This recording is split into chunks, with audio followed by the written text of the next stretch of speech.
Ya, kita beralih ke kasus lain. Pemirsa, sidang lanjutan kasus kematian prajurit TNI AD Prada Luki Namo kembali digelar di Pengadilan Militer 315 Kupang, Nusa Tenggara Timur. Dalam persidangan hari ini, majelis hakim mendengarkan keterangan 7 saksi untuk berkas perkara dengan 17 terdakwa.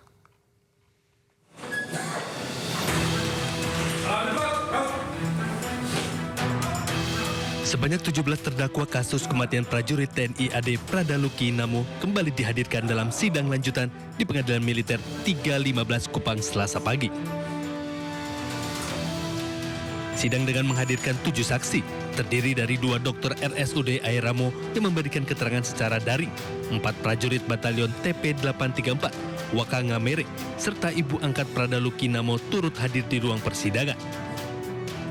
Dari keterangan dokter, terungkap adanya luka memar pada tubuh korban yang diduga hantaman benda tumpul, serta kondisi hemoglobin rendah. Warga korban yang tidak menerima sikap para terdakwa langsung berteriak histeris di dalam ruang sidang.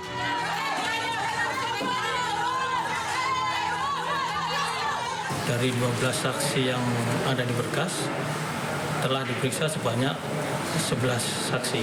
Kurang 1 saksi lagi, yaitu atas nama Letda Infanteri Lukman Hakim Oktavianto. Saat ini yang bersangkutan sedang melaksanakan tugas di satuan dan akan dipanggil kembali pada sidang. Sementara sidang dijadwalkan kembali pekan depan untuk mendengarkan keterangan saksi selanjutnya.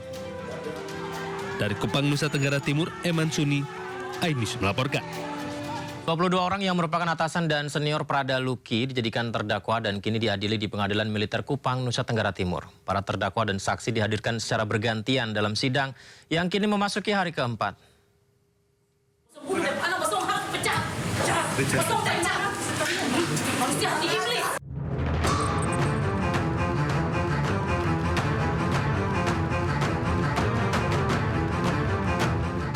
Sidang kasus penganiayaan yang mengakibatkan kematian Prada Luki Namo bergulir di Pengadilan Militer 315 Kupang dan hingga kini masih berjalan.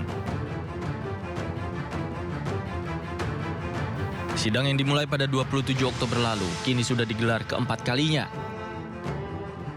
Dalam kasus ini, 22 orang yang merupakan atasan dan senior Prada Luki dijadikan terdakwa. Secara bergantian para terdakwa dihadirkan dalam persidangan. Sidang juga menghadirkan sejumlah saksi. Ibu Prada Luki, Sepriana Paulina Mipre, yang menghadiri sidang kerap histeris karena tidak kuasa menahan amarah.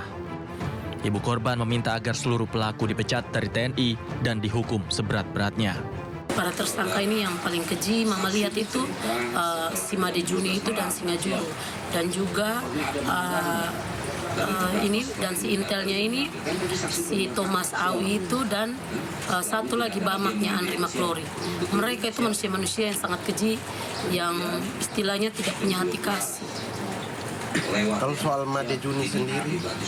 Kalau soal Made Juni, tanggapan Mama, dia sungguh keterlaluan. Perbuatan dia tidak manusiawi, dan kalau kita sebagai manusia memiliki akal sehat, wajar tidak dia menyuruh seperti itu dilihat semua orang. Berarti kalau kita harus tes dia dulu kejiwaan dia sepertinya terganggu. Kalau mau dilihat dia yang kejiwaannya sangat terganggu. Mungkin hukuman yang pantas untuk Mama, ibu kandung dari Luki, Mama berharap semuanya dipecat. Prada Luki Namo merupakan prajurit dari Yonif TP834 Waka Ngamere yang meninggal dunia pada 6 Agustus lalu, diduga akibat mengalami penganiayaan di dalam barak oleh para seniornya. Prada Luki sempat dirawat secara intensif di ICU RSUD Air Ramo, Kabupaten Agekeo, sebelum akhirnya meninggal dunia.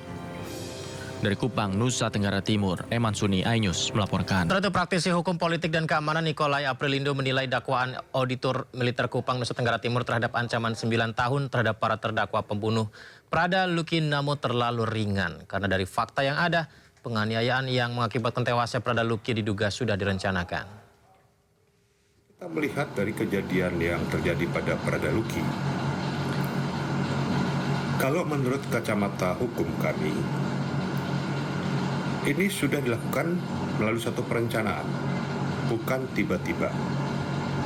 Bukan tidak melupakan satu tindak pidana yang istilahnya by accident. Karena apa? Karena kalau kita lihat dari sebab akibat, di mana Prada Luki ini sudah menjadi incaran dari para pelaku karena ada sesuatu hal yang terjadi di internal batalion tersebut yang diduga dilakukan oleh Prada Luki. Sehingga ada para senior maupun komandan kompi yang mengetahui itu. Bahkan komandan batalion pun seharusnya bertanggung jawab. Tidak hanya pada tataran komandan kompi. Karena apa yang terjadi di batalion infanteri khususnya di dalam batalion itu harus sepengetahuan dari komandan batalion. Sehingga pertanggungan jawaban pidana pun harus ada pada komandan batalion. Ya, pemirsa, hujan deras yang masih kerap terjadi melanda di beberapa titik juga terjadi di kawasan Jakarta. Untuk itulah Gubernur Jakarta Pramono Anung melakukan giat ataupun juga melakukan apel siaga untuk mengantisipasi adanya cuaca buruk atau hujan ekstrim.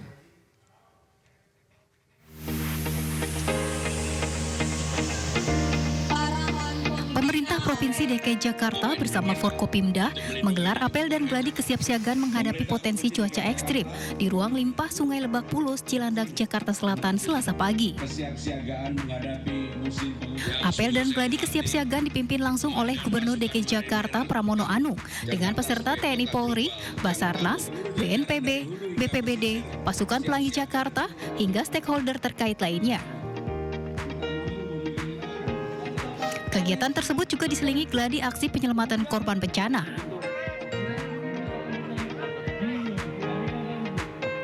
Dalam kesempatan itu Pramono menegaskan, seluruh pompa mobil maupun stasioner serta peralatan pendukung lainnya, termasuk perahu karet telah disiagakan menghadapi potensi bencana. Dalam kesempatan ini saya ingin menyampaikan bahwa seluruh pompa dan juga peralatan yang dimiliki oleh pemerintah DKI Jakarta dibantu dengan marinir dan juga dari Polda Metro Jaya. Kami sudah mempersiapkan diri untuk menghadapi itu dan mudah-mudahan semuanya bisa teratasi dengan baik. Sebelumnya Badan Meteorologi, Klimatologi, dan Geofisika BMKG memprediksi puncak musim penghujan di Indonesia termasuk Jakarta dan sekitarnya dimulai November 2025 hingga Februari 2026 mendatang. Dari Jakarta, Muhammad Revisan di iNews melaporkan. Kita akan informasi berikutnya. Komisi Pemberantasan Korupsi KPK kembali melakukan operasi tangkap tangan di Riau. Pagi tadi Gubernur Riau Abdul Wahid tiba di Gedung Merah Putih KPK. Inilah Gubernur Riau, pemirsa, Abdul Wahid yang datang. 1, 2, 3.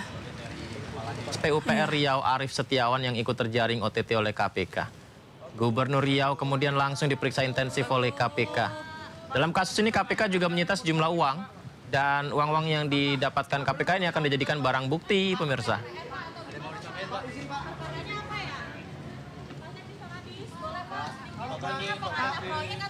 Ada sejumlah 9 orang dari 10 orang yang ditangkap yang kemudian akan dibawa ke Gedung Merah Putih KPK. Nanti kita lihat ya, sebentar lagi sampai ke K4. Yang dibawa pada hari ini ada 9 orang, nanti ada 2 kloter, pagi dan siang. Jadi selain pihak-pihak yang diamankan, ada juga sejumlah uang sebagai barang bukti yang diamankan dalam kegiatan tangkap tangan ini. Oke, nanti kita update lagi. Terkait dengan perkaranya apa, konstruksi perkaranya bagaimana, nanti kami akan update ya dalam konferensi pers. Nanti termasuk itu ya, ini sedang kami hitung juga.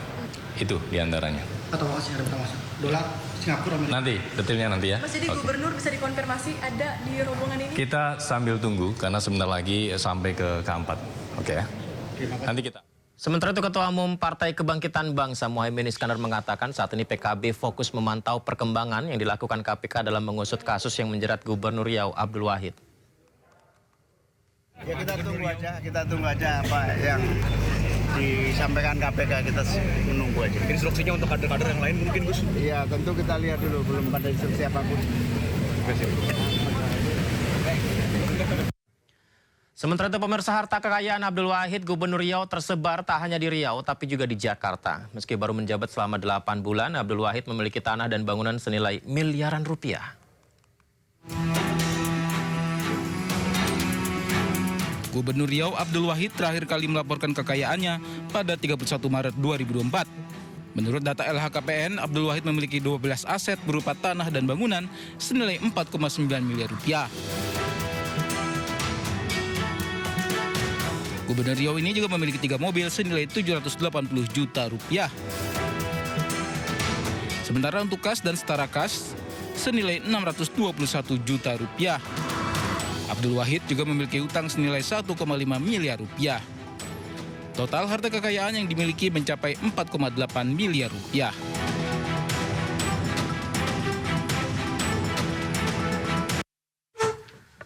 Abdul Wahid menjadi Gubernur Riau keempat yang ditangkap KPK secara berturut-turut. 3 pendahulunya juga terjerat beragam kasus korupsi, termasuk gratifikasi.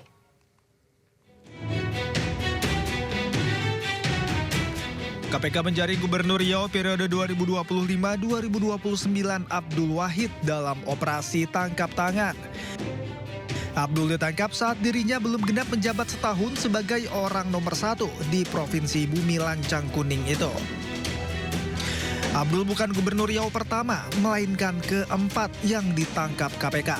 Penangkapan Abdul adalah yang keempat kalinya berturut-turut dalam operasi yang digelar KPK. 3 pendahulu Abdul juga terjaring kasus korupsi dan ditangkap KPK. Pertama, Saleh Jasid.